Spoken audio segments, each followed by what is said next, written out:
Tonight, the new warning from law enforcement that among the record number of migrants that have crossed into the U.S. are members of a Venezuelan street gang.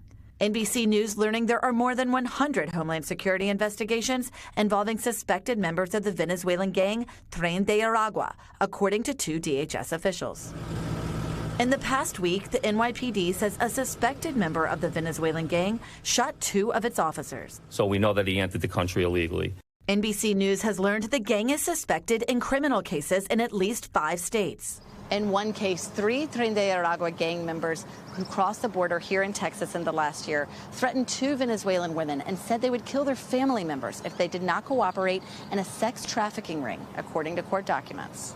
The women ended up in Baton Rouge, and police say they were forced to have sex with up to 4 men a day in this apartment building. How big of a threat is Tren de Aragua? I mean, they are a grave threat. The NYPD's Assistant Chief Jason Savino tells us they often know very little about the gang members. I've heard it referred to almost as a ghost criminal. Everything about that individual could potentially be misrepresented. And why does that make them dangerous? Because if you come here and we can't even track you, we're not even sure of who you are. All of it adding to the growing questions about the vetting process at the border. Venezuela is one of several countries that will not share criminal records of its citizens with U.S. authorities doing migrant background checks. Because we cannot validate their criminal record history, typically unless we get it from Interpol or they already have a criminal record inside the United States, we won't know who they are. The vast majority of migrants have no criminal background.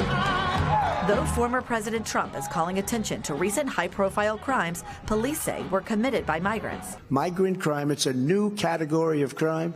An NBC News review of both administrations' track records reveals roughly 64,000, or 2% of migrants encountered in the Trump administration were found to have criminal records. Under the Biden administration, more than 103,000, or 1% of migrants, were found to have criminal records. In a statement, DHS tells us if an individual poses a threat to public safety, they deny them admission, detain, remove, or refer them for prosecution. Tom?